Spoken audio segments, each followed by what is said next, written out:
Stop. Get help. No te tires un peo en mi cara, ven, coño. Sorry, but the world's gonna get un peo. What's up, guys? Welcome back to another. What's up, guys? Anyway, people. Welcome back to another episode of the Beef It Brothers podcast. I'm here with my alleged farter, Julian. I'm Victor. Assistant. We're in Beef It Miami Lakes, our favorite place in the entire planet, and it could be yours too. We're here with La Vaquita, Tony's Pizza. No dumpsters, no sort of trash. None. Dispensers Don't at all. try to throw your trash around here. So there's none. Today's gonna be a little bit of a different episode Okay. because We're doing it naked.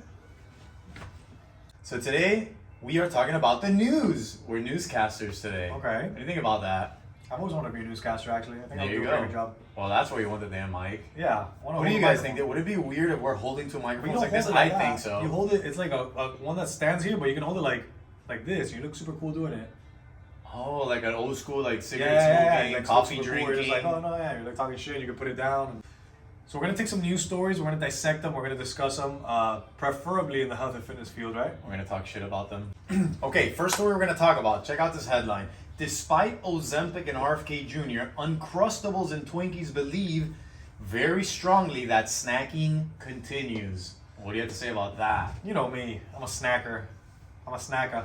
So you're bullish on snacking? I'm so bullish on snacking. If there was a stock market for snacks, I would always buy. Alright, in sync. Let's get something out of the way. Uncrustables are delicious. I love Uncrustables. They're fire. Great. Folks, if you haven't had Uncrustables, if you do nothing else, go have one after this podcast. So what is an Uncrustable to somebody that hasn't had one? So, you know the best parts about a PB&J sandwich? All It's of it. that, but better. Except the crust. But better. And it's ready That's right what I'm saying, away. the best part of the Oh. sandwich. You don't want to bite through the beginning of the crust, and you want to get to that inside. Clearly we're fans. And if you heat it up for 12 seconds, maybe in the microwave, you get it just right, but don't go over that because No. the jelly gets hot. It says not to heat it, actually. I know what it been burned says, I don't before. care. I've been burned before. Sorry about that. Alright. Hopefully you've learned your lesson and Yeah, I grown usually out just... a bit wiser. I usually just eat them cold. I don't give a shit. Oh, I thought we were talking metaphorically Oh, no, now. no. Okay. Uncrustables. Anywho, so this is a great story. First of all, What's the story again? look at this guy's Oh, that name. snacking is up. Yeah. Okay, I guess it doesn't make sense. The company that makes Uncrustables is called J.M. Smucker. The CEO's name is Mark Smucker. Mark Smuckersburg. That guy's name is Smucker himself. So he says consumers are going to continue to look for a way to reward themselves at different times throughout the day. Just like you just said. You're a snacker. You reward Snacker. yourself. I don't even think of it as a reward. I like snacking more than I like sitting down and eating. I like it. I love it. I'm a grazer. So basically, to give you some context on this, many of you may know that RFK Jr. is going to have some sort of position in the government now, and he's a big like make America healthy again, and he's said publicly that he wants to disrupt big food, you know, the big food industries and the dyes and the unhealthy things that they put in our food. So naturally, some of these big food CEOs are, you know, you They're would think that pissed now. they're having some sort of all kinds of meetings right now. So that's what this is relating to, where he was asked like, hey, are you guys like scared of number one RFK and number two Ozempic, another big one that we should talk about, because obviously if people are eating less and have less of an appetite, and I don't know if you know, but like 1 in like 7 or 8 Americans is already on some sort of Ozempic. Wow, that's Which pretty is wild. wild, I yeah. thought it was more common in our area because we live again in such a vain city. I thought that was one of the main reasons. No, BBLs are common here. That's true. Look at that Uncrustable. Put it up on the screen too, Jamie. Yeah, I'm gonna put a nice little Uncrustable right here. Um, Smucker believes its food brand's appeal and Americans' craving for snacks will outweigh any changes Kennedy may bring. I think they're being a little bit optimistic about that. You think so? I do. I don't know if such a big impact is gonna change. Like if it's gonna change all snacking is gonna be gone. Well, I don't know if this is true, but I heard it from a reputable source that Ozempic and the GLP-1s have had such an impact that the average weight on planes is going down because Americans are less fat because of Ozempic. I know, it sounds crazy and like one of those unintended consequences, but it just goes to show it is making a huge impact. Like, think about it, 1 in 7, 8 people, that's millions of people. you have less appetite. You're eating less. I've heard of people craving sugar less, craving alcohol, like all their little quote unquote bad habits. It's reducing that. So it does make sense that it's gonna affect their bottom line. 100% is gonna happen. I definitely see Ozempic doing that. I was more like hesitant on thinking that one person was gonna change. The big RF? Yeah. Well, this Smucker guy says that it has not seen any material impact to its business from the growth of the medications. Not supposedly. yet. I still think like that during Prohibition times when they banned liquor and stuff, maybe more snacks are gonna come out. That's what I'm hoping for. I'm hoping for the snack That's an revolution. interesting angle. That's what I want. Now, that would assume that sugar is as addicting or sought after as alcohol, which it probably is as addicting. Especially nowadays. Huh. There's a theory I'm running with. Interesting. So you're saying if RFK bans sugar, we're gonna find all kinds of Crazy sugar inventions. black like market, yeah. black market sugar. You know who's gonna be there? Me. You know, I got some guy in an alley with Uncrustables. I got Uncrustables. I got gummy worms. Oof. Gummy bears. I'm not gonna lie. I'd probably want the Uncrustables way more. He's like, bro, It's like I a just supply heated and up demand. 12 seconds. Huh. I got Krispy Kreme donuts here. Fresh off the factory. I got Krispy Kreme donuts. That's disgusting. Can we talk about Twinkies? I don't think I've ever had a Twinkie. Who the hell eats Twinkies? I think Twinkies are very Midwestern, very Americana thing. Like, we're just not. It's also we're so old far news. old. Yeah, I mean, people do love Hostess though. Everything Hostess, like all their little snacks and all that, people love that shit. I don't know what you're talking about. Hostess is the brand that makes Twinkies. They make little like zebra cakes. They make a bunch of stuff. I think maybe that's Little Debbie. Ugh. Can you fact check me? I was listening to Tim Dillon talking about this stuff, and he was like, Is he "You on know how something? many?" I don't think so. He's still fat. He's like, you know all the delicious things you can get fat off of, and you're gonna pick Twinkies. 100%. Who the hell eats Twinkies? You know that myth about Twinkies? The only two things that would survive a nuclear holocaust are cockroaches and Twinkies. You never heard that? Is it a myth? Guess we'll find out. Jury's out. Here's what's interesting to me about this whole debate is that these people, it seems to me like they know exactly how addictive and like how much damage they're doing. And instead of saying, and instead of saying like, well, you know, maybe we'll work with RFK to make things a little bit healthier, maybe reduce a little bit of the sugar or the high fructose corn syrup. They're just like, nah, these fat asses are gonna keep eating. No, we're good. Trust me, we're good. Oh, okay. This shit's too good. Yeah. I just don't understand in this day and age when we quote unquote know better. You know, I think a lot of people in the fitness industry, myself included, we look at some of these like super processed foods as like what cigarettes were 50 years ago, where yeah, everybody did them, and then we started realizing how bad it was, and now after a while, they're still around, but they have this freaking disgusting image in the front where it's like, hey, if you eat all this sugar, you know, these bad things are gonna happen to you. But we're not there yet. I feel like we're about to make that transition where sooner or later, all these companies are gonna have to play ball. Other countries, I recently just came back from Colombia, and I realized other countries on the packaging put it like for almost everything. A big sign here that says excess in sugar.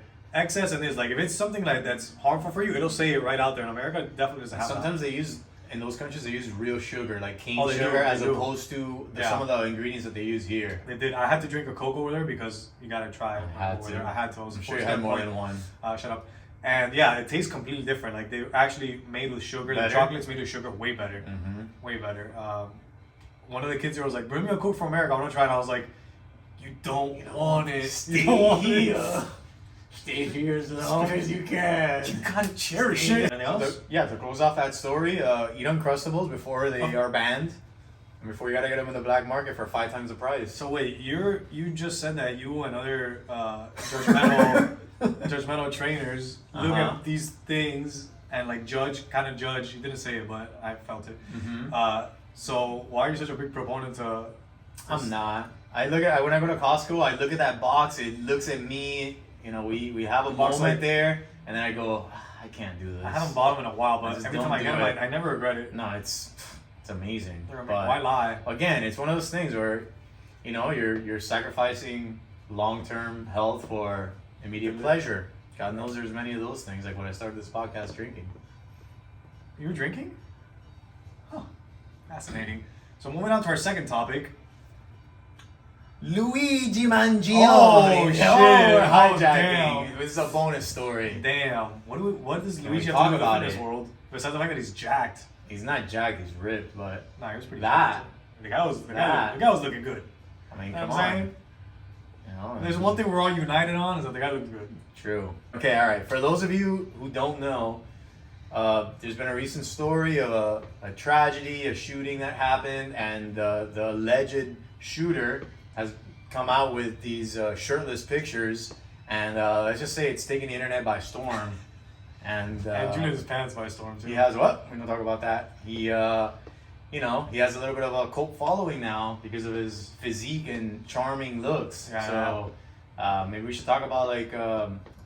I wanted to speculate on his body fat percentage and things like that. I would guess he's like a 6. No, he's a little higher. No, he's a little higher. Yeah, I haven't analyzed it like you. I'm gonna say 7.4. It's not my wallpaper. It's on my also phone. a blurry picture. It's not my wallpaper on my phone like yours, so I really don't know.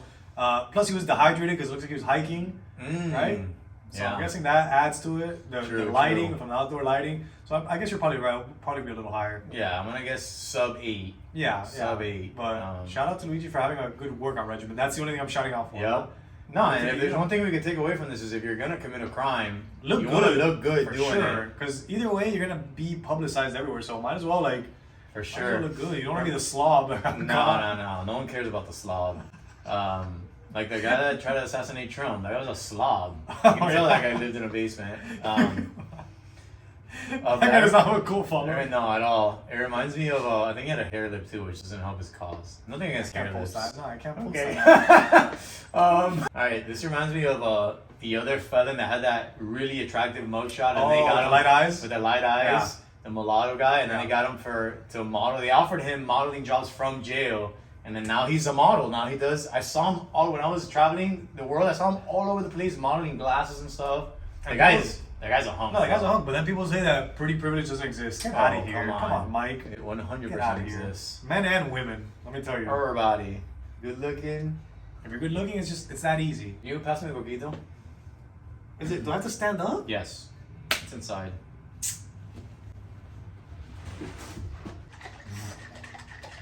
We briefly interrupt this podcast to tell you a little bit about our sponsor.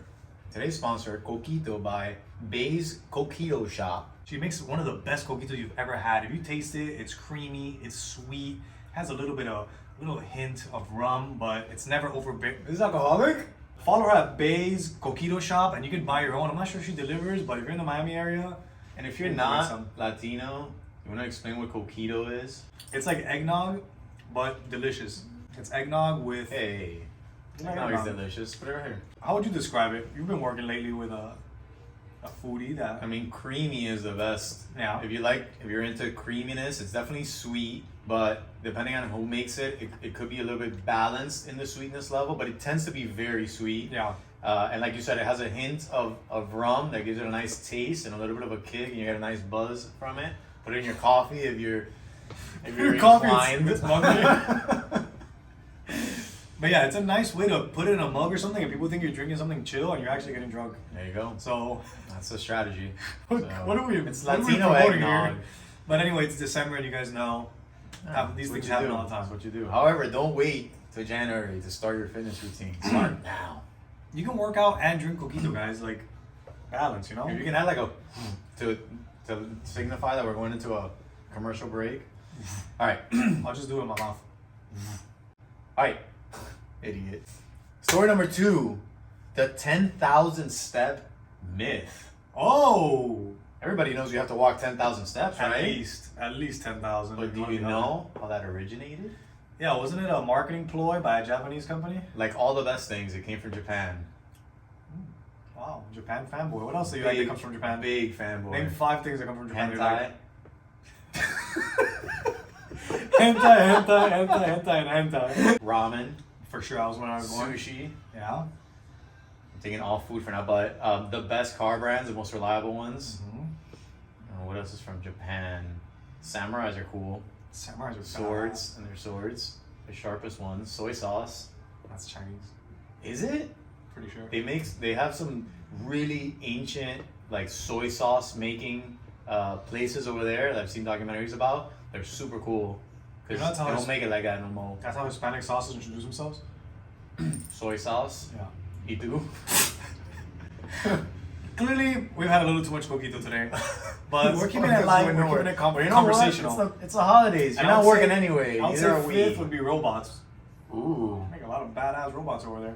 Also, the names are cool. yeah. Last thing I'll say about them. But continue. Speaking of names, Dr. Yoshiro Hatano Okay, that sounds is the right. one that came up with Maybe in it's- 1965, dude. Hatano. Oh, Hatano. I don't know. It's always how you don't How expect do it. you do? Soy sauce. Idiots. Okay. So yeah, 1965 invented. They were marketing a pedometer, and the maximum that it measured was 10,000. So they came up with that 10,000. That's You're what good. you have to aim You're for. good, buddy. Yeah, It's that's cool. amazing how you take something like that and it just through the years just somehow gets stuck in the culture as like this point of reference. Like, So breakfast is the most important meal of the day. Another yeah, marketing and the thing ploy. is, we all kind of we see it as like a truism. Yeah, 10,000 steps. That's like the hallmark of like health, Yeah. right? But is it? But really, just like breakfast is the most important meal of the day, like that whole thing, that they drilled that into our heads in the early 90s and 2000s. Speaking of early 90s and 2000s, sorry, Here the we go. ADHD's peaking. Uh-huh. What was going on with milk? Like, why was milk so popular in the 90s? There's a whole The whole got milk marketing- thing? What's up with that? And where did it go? So Got Milk is super interesting. There's a documentary about that too. I sent it to Joey actually. Shout out to Joey. I know you're listening to this right now. Got Milk was a genius marketing tagline that was invented in a way to promote, because I guess dairy sales were down or something, and a marketing agency came up with that. Just the simplest thing, and the guy got a lot of hate for it. They're like, what does that even mean? Like, what are you talking It's about? It doesn't really make genius. sense. Like, Got Milk. If there's you no analyze context. if you analyze it without knowing it or thinking about it, it is dumb. Like, it doesn't really make any sense. But when you see it everywhere, then you start putting the mustaches on famous people and all that. It is genius. But I think it started. Correct. Kiss me if I'm wrong. But I think it started because of the like the rise in Pepsi and cola and all that. The cola wars that they were going back and forth, and people were drinking so much cola that they stopped drinking milk. Maybe. I'm not sure about that, but now that you say that, I kind of want to watch the documentary again because it was all about like the greatest taglines ever. Like Just Do It was in Yeah. there, and there was a bunch of them. But Got Milk was huge. It's one of the biggest of all time. I mean, so, it is great. It's just and two then words. while we're on that topic, how did the whole missing kids end up in milk carton thing? I think that just happened because what's something you get to your house delivered every day or every other day was the milkman, or like weekly. So You we get went from milkman. not drinking enough milk to everybody drinks milk. So let's put Everybody's these drinking kids milk. there. Yeah, well, people were drinking. This was earlier. This was, I think, in the 80s that they were doing the milk carton. 80s and early 90s. Interesting. Yeah, because while we were drinking milk, I don't ever think I saw a kid in a milk carton. You drank milk? Yeah, We drank chocolate milk. I love chocolate milk. Guys, in the chat, what are we going with? Chocolate milk, regular milk, or strawberry milk? Pick. Only the weirdos will pick strawberry. Rain. Milo. So anyway, let's bring it back to the 10,000 Wow. step. If you guys are rule. still with us. So what happened is the article that we're referring to here, which is I think a New York Post article. Let's take a look. Yep.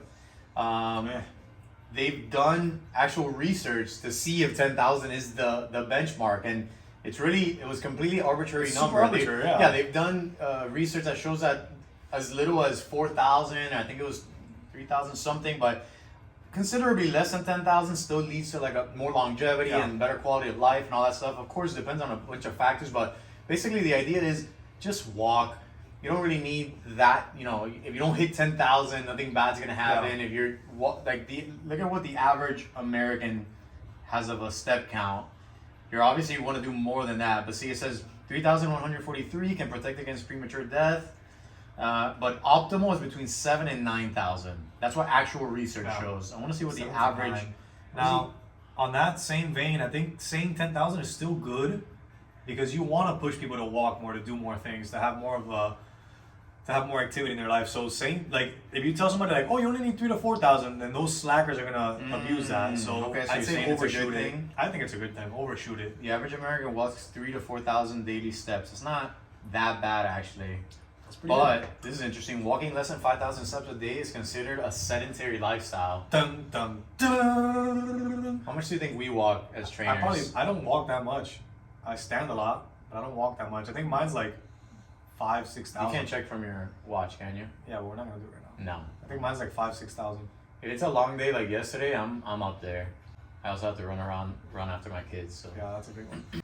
So also in the comment section, I'd like to know, is having, like Vic said, a hefty goal of 10,000, does that motivate you? Is that something like to reach for, or are you more like me where you're like, okay, now that I know that it's an arbitrary number, I don't need to stick to that.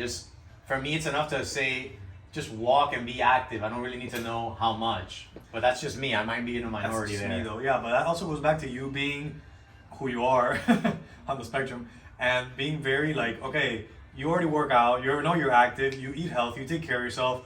Why am I going to listen to this arbitrary number about walking? But for somebody that doesn't do anything else, somebody that doesn't take care of themselves, I think it's a good thing to have that higher goal. Like, hey, at least I'm doing my steps. It's for me, it's like a bare minimum barometer if you're not doing anything else with your life. Like if you're not working out actively, or you're not doing cardio. So or you'd say 10,000 is bare minimum. not bare You're minimum. sedentary. No, not bare minimum. I'd say that's a good, nice, something to aim day. for. Yeah, Yeah, it's about 5 miles, so that's a pretty. That's great. Yeah, that's pretty good.